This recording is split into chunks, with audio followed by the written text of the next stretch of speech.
morning, everyone. Happy Monday. It's a beautiful sunny fall day, and we are here for our Monday all call Accelerate 90 fall. I'm Kevin Rhines. I am here to host our meeting today. We have some awesome guests with us, and I want to get right to those conversations. So let's get rolling here this morning. Thank you for being with us. Let's skip forward here. I've got two amazing, I don't even know that those are loading. All right, I've got two amazing guests with us this morning. We've got the unbelievable George Schultz, managing broker of a couple of our city offices, as well as our Michigan office. I also have Edith Schell with us out of our Park Ridge South office. They have some awesome conversations to have with us this morning, but let's get through a couple of quick programming in our schedule for the week. We are here for our Monday all call. We have Tuesday this week. We have our West and Southwest Regional Business Planning scheduled. That's tomorrow, 9 a.m. Check-ins from 9 to 9:30. We also have, the programming will start at 9:30 and go till noon. We have some really great things for you. If you haven't been to a business planning session yet, there is still some room to register and come and join us in Hinsdale tomorrow morning. And so that's where we're at. We're at the Community House tomorrow morning, 9 to 12 o'clock.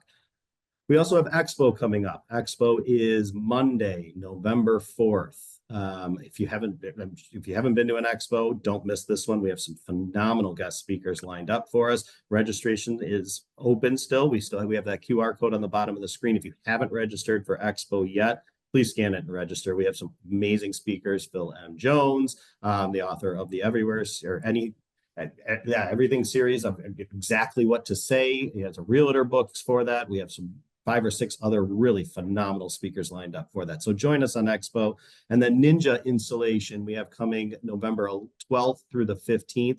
Tomorrow, we are closing registration. So registration will be open through the end of the day tomorrow. If you're thinking about it and you've been kind of on the fence, do I pull the trigger? Do I go for it? Go for it. It's going to be an awesome week of training. We still have a handful of seats open. Again, we're going to close registration by end of day tomorrow. So if you have not registered yet, please scan the QR code and register. If you have questions about Ninja, reach out to me, reach out to Angela. We'll be happy to answer any questions that you guys have. All right, beautiful. I am going to stop sharing the screen and I am going to welcome in our guests, Edith and George. Feel free to turn your cameras back on and join us. There they are. Fantastic. So we're going to jump into our conversation. Our topic for the day is really to focus on what value and how strategic planning and systems can really move the needle in our business. Okay. And so Edith, I'm going to start with you. When we spoke on our prep call, one of the things you had mentioned was that you plan your week out on Sundays, right? Leading up to the week ahead of time. And in that planning, you include scheduled time in the office. Can you share with us why you find it valuable to be in the office and what that pre-scheduled time is used for? Hi, yes. First, hi, thanks for having me. This is so fun. So yeah, I typically, first of all, I just wanted to say I use like an old school calendar, which you can't see because I blurred my background, but I'm like an old school person where I like to write everything down. I really find value in that and it keeps me on target and keeps me accountable. But typically on Sundays whether it's in the morning when no one is up or Sunday evening when it's, quiet and everybody's asleep, I write out my week. I plan out my week. So whatever's going on for that week, whether I have clients scheduled already or I need to schedule them, whatever it's going on, I plan it out. And I plan out 2 to 3 days in the office, whether it's for a couple hours in the morning or in the afternoon, whatever it is, what I need to do to work on my business. So whether it's updating my buyer or scheduling my buyers, updating my sellers, and then most importantly, it's working on my CRM and working on my pipeline. So it's writing that out and then scheduling that time because it keeps me accountable and it makes me go into the office versus sitting at home and doing it. That's really, really important for me. And writing it out and then crossing it off for me is like a mental thing that I accomplished that. And if I don't cross it off, I know I have to do it. So that's really, I have to do that. I also have to, I write out that if I'm going to do an open house, I write that out, whatever it is, following up with potential open house leads that I did, What other appointments that I need to do. That's what it looks like for me on Sundays that I write it out for the week. Excellent. Yeah, that's all I got right there. Sorry. Okay, So good. And you nervous. find, and so a lot of people will ask all the time, right? I do my strategic planning, maybe not time blocking, but strategic planning, right? Why do Mm-hmm. you find it valuable in the office versus doing it at home? I mean, it holds you accountable. It makes you work on your business versus at home, you're just working on other things, right? So in the office, you have to go in, you're seeing what other people are doing, you're bouncing ideas off of other people. Maybe, you get an idea of what else you could be doing to reach out to this client. Maybe you're doing some other ideas for planning for something for that week. I also, during that time, am trying to schedule things for the month. Like, do you want me to go into that right now too? Yeah, please. Yeah, Okay. absolutely. Okay. So monthly, which is also kind of broken into this. Every month, I try to plan out my schedule for the month. So whether it's all my marketing, all my social media, my postcard, my emails. I also do an anniversary email to anyone that I closed, sending them out a market report for the year, including in that email, I send out a DLP to anyone that I've closed for that. I usually do 10 a month for all my past closings. So all that is scheduled and I cross it off. Again, I write it out that I'm doing this every month for the month. I usually schedule it for the first week of the month. And I know I have to do it. It's a non-negotiable item for me because it's written in my calendar. I know I have to do it. I also do birthday cards for my clients every month. Update your AdWorks campaign. Anyone that you added to your CRM that month, you add them to your AdWorks campaign. So everything is strategic. And you have to go, if you're not going to do it at home, you're going to go do it in the office because you have a goal, you have a task at hand. So it has to be done. So that's what it looks like. No, I love that. And we talk a lot about time blocking and we did it in business planning and trying to help people put together perfect weeks and all of that. There's people who really struggle with that, right? Of just Right. locking in set periods of time and life and it takes over. And real estate is a crazy business where you never know where you're going to be. I love the idea of what are the most important things I need to do. And I'm going to Right. give myself at least 1 to 2 days to stay crazy focused on those things, to make sure that they get done, to plan not just daily, weekly, but a month ahead to make sure all of those most important tasks are getting done. And that's what you're doing. And that is a Yeah. So version. it's almost like a set it and forget it. Yeah. Get it done in the beginning and then forget about it. You don't have to worry about it. Then you have the time to really work on those other things in your business. Regarding the CRM, it's like, who did I contact this week? Who was I in touch with? I'm always in the CRM updating the touches. And I always go, if I'm like, okay, I've updated the CRM with people I touched. If I'm trying to figure out else do I need to touch, I go to last, I filter by date of last contact. And then I try to figure out who haven't I talked to last and try to go and see if I can touch those people. Everybody in my network, I'll call it my network, like my people, I'm connecting with them via social media, whether it's Facebook or Instagram or LinkedIn. So then I could always somehow connect with them on a non-real estate level. And then so I could always touch them. I'm always in front of them. They're always getting my email marketing, a postcard, all that stuff is important. But then I'm on with them on a non-real estate, connection too. Oh, if they've done something fun this weekend, I'm always commenting on whatever. So I'm always trying to touch base with them and then always logging that. Awesome. I love everything about that. George, what do you think of that? I know you're a big believer in being in the office and having plans and strategies, and share a little bit of your wisdom with us. First of all, I am super fired up because Edith just said the magic word for me. I cannot stand, if anybody knows me, the words sphere of influence. And when you said network, I almost jumped out of my chair. I was so excited because That is what your database is. That's your network. You work for them, they work for you. Also, I absolutely love the Sunday plan. I am big into writing it down, reviewing tasks the week or the night before, and always having that plan or checklist. That is part of your process. So you can go over the tasks you want to accomplish. And when you're in the office, what's so great about it is, you can sit down and go, all right, your first 5 minutes and last 5 minutes are two of the segments of your work process that are most important. What it is you want to accomplish, or you have clear goals and a path to do it.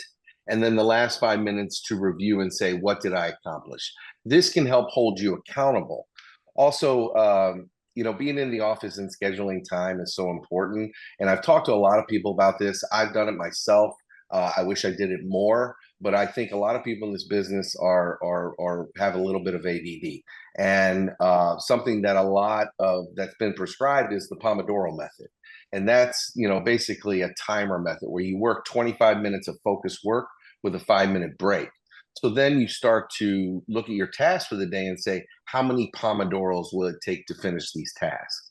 So you're setting yourself up for success by putting a time limit of how you work, and then also taking that break, walking away for 5 minutes, getting a drink, getting some fresh air, saying hello to somebody.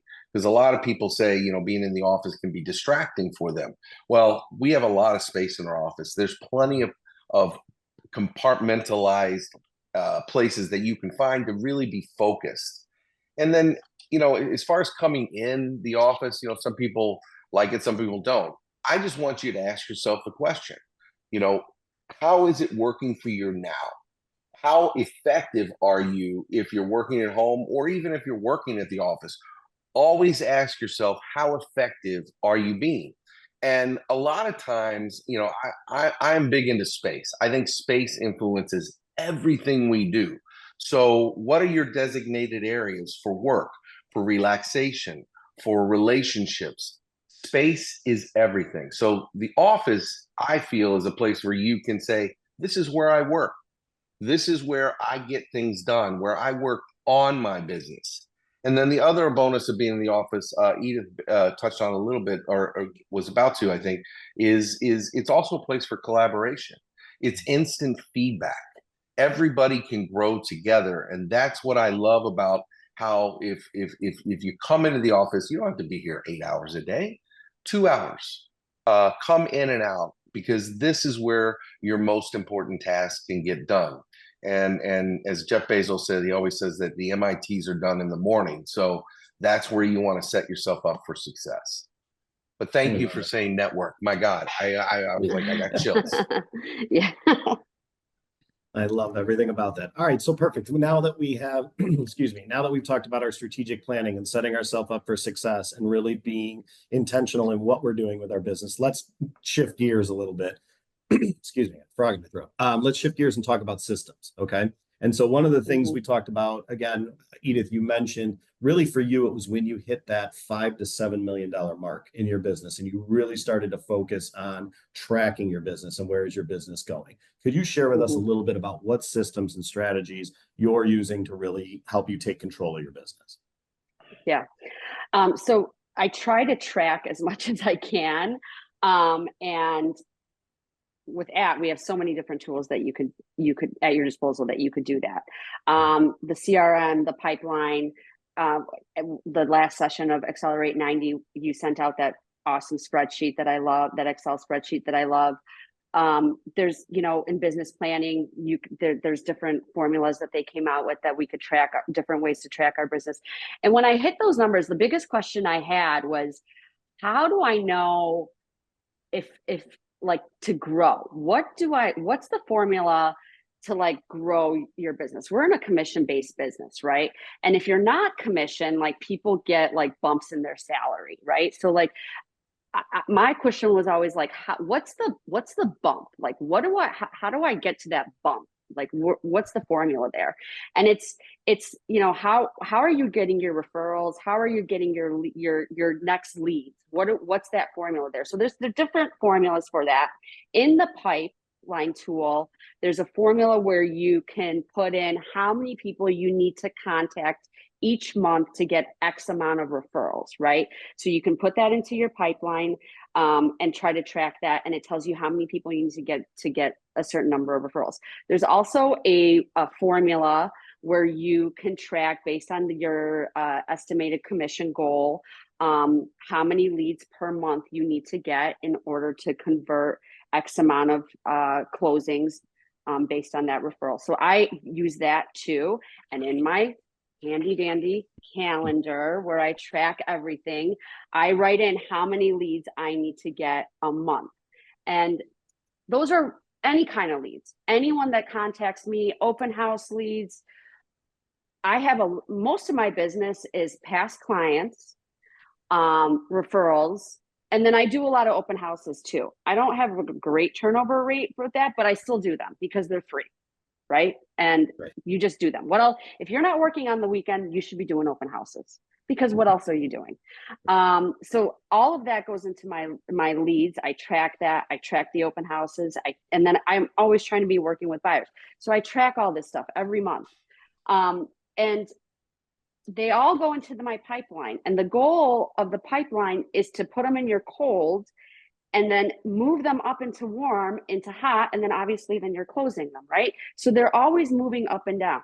And in my weekly my weekly schedule, I'm always focusing on those cold buyers, especially now towards the end of the year, those cold sellers and buyers. How am I going to move them up the pipe? How am I going to move them into a warm? What am I doing with those people to engage with them? Am I sending them a market report? And am I sending them something that closed that is really important for their house? Or am I sending them some information about rates? Am I sending them some information about their taxes? Like trying to get really engaged with them and in contact with them all the time, whether it's weekly, monthly, how cold are they? How warm are they? To try to get them up the totem pole, right? So everything is tracked in the pipeline, in the CRM, always tracking them, the date of contact, what the conversation was, but really keeping track of the numbers and the contact and then how to move them up the totem pole. Is that?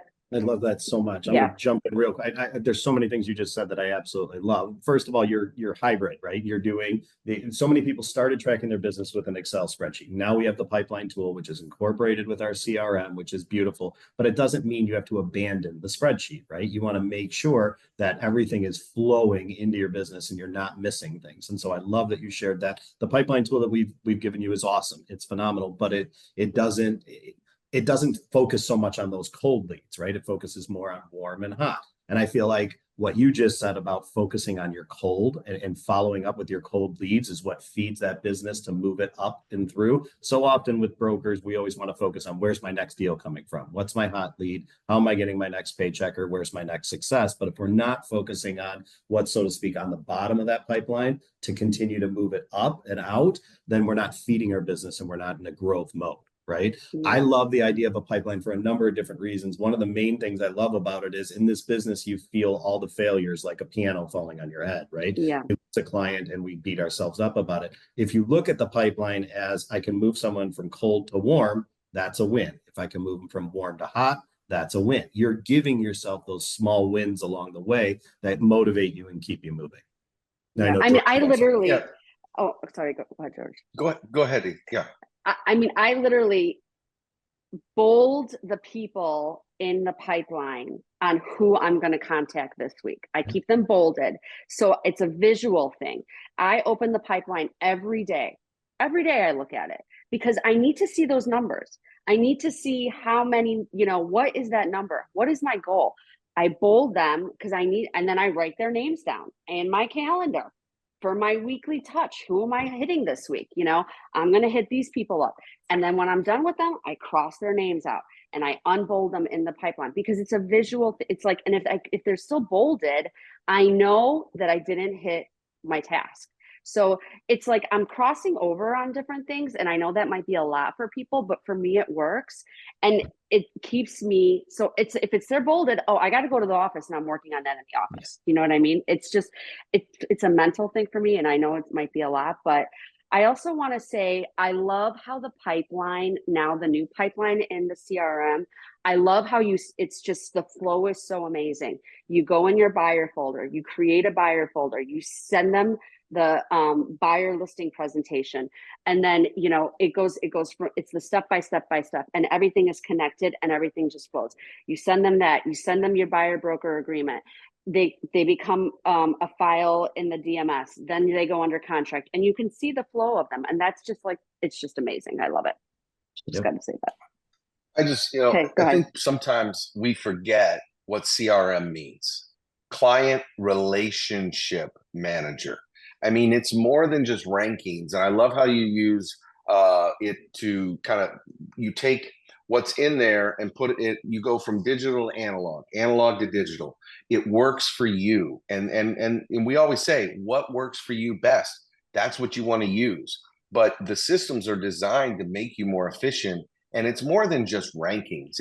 You mentioned earlier that you use the notes and the reminders. It's not just knowing they have kids, but what's their names? What's their interests? Where do they go to school?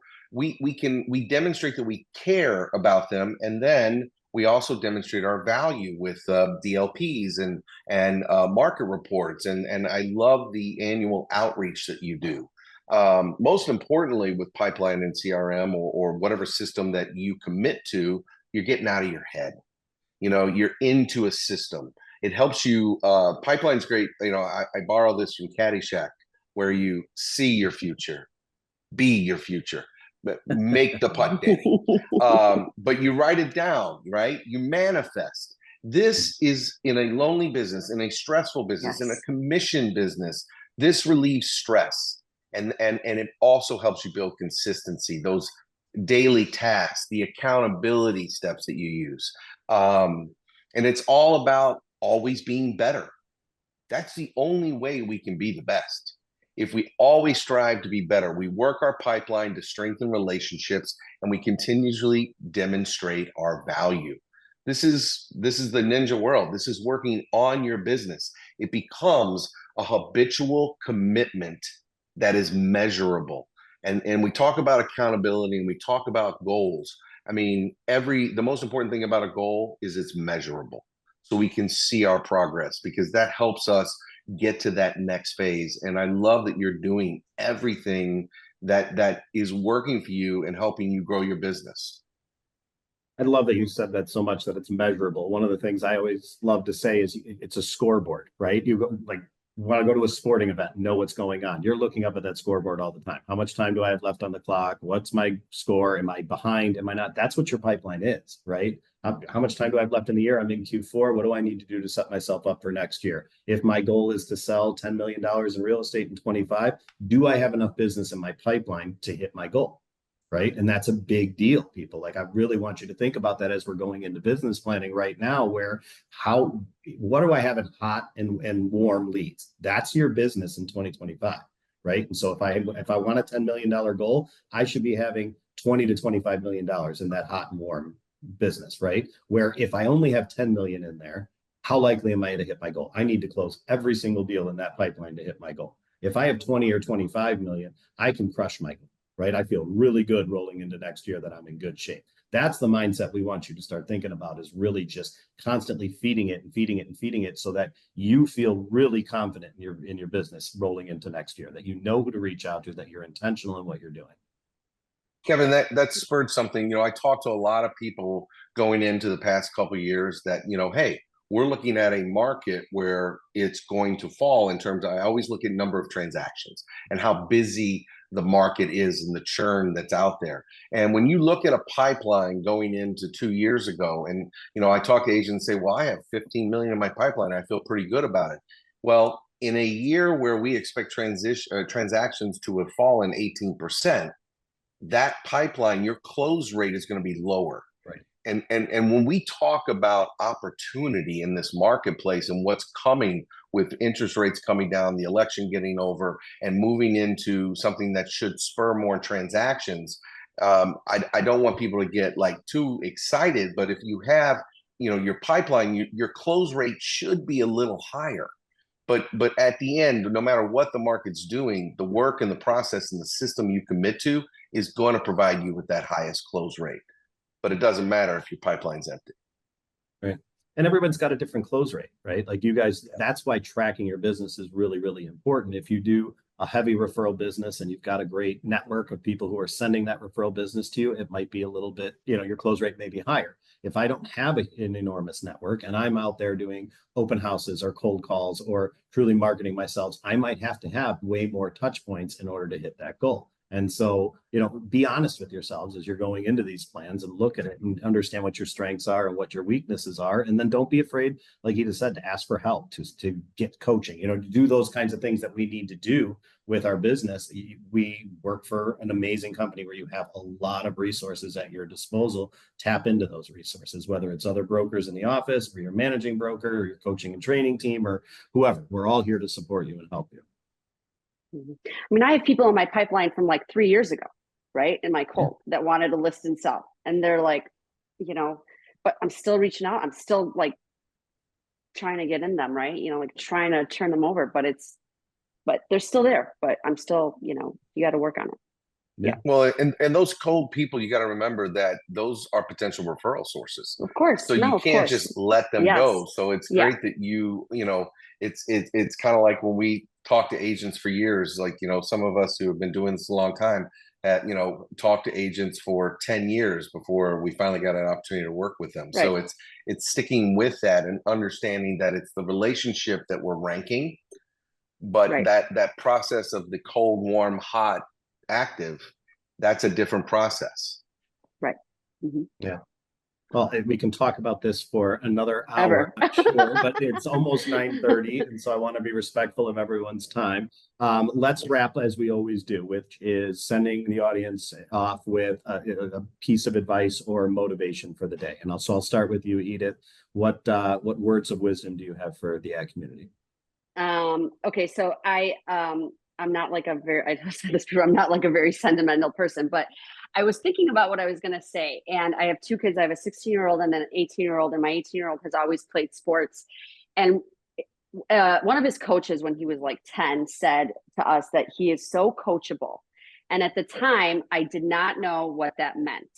And this came to me the other day. And I think it is, as adults, it is so important to be coachable. Especially in our industry, because it is so lonely. This industry can be so lonely at times. So be coachable, say yes, and be engaged and go to the office. And that will help your mental health. It will help, becoming engaged and becoming part of the community. And I think that's really important. I love that. Be coachable. I love that. George, how about you? Be that 10-year-old. Be the 10-year-old. Well, I'm going to stay in the same vein and borrow a little bit from one of my favorite coaches, but in what I want to say, but basically focus on the process to drive down the path of happiness and success. I mean, we have to remember when we wake up every day, we are owed nothing. We have to expect nothing. We are entitled to what? Nothing. All of you are loaded with talent and you've got amazing tools. And some of you are blessed with outstanding databases. But no matter where you are in your career, we all have something to offer. But without a disciplined process, you're going to get nothing. Or at maximum, you're going to, at best, get the minimum. Don't let complacency ruin your growth. Nothing is acceptable but your effort in perfecting your process and always trying to be better. Because we're entering a phase of the market where there is just immense opportunity, but it doesn't come without challenges. We know what those challenges are, and we have a plan or an outline to meet those challenges and continue to grow. So now is the time. Now is your time. Nothing will not be your outcome if you can commit to excellence and being the best. And that's what we are all about. That commitment to being better so that we can be the best and give you the best so that you can go out there and kill it. This is your time. That's all I want to say. Commit to the process. I'm motivated. I don't know. Let me know in the chat. George is so motivated. I could listen to George forever. You are amazing. Edith, George, thank you so much for coming on today. This was awesome. You guys shared so many great things with the group. I will post the recording shortly for everybody, hopefully by end of day today. But get out there, be motivated, be coachable, be ready to set up your systems and your processes, and most importantly, be intentional in what you're doing. So thank you all very much. Have a wonderful rest of the day. George, Edith, thank you. Thanks so much. Have a great week, everyone.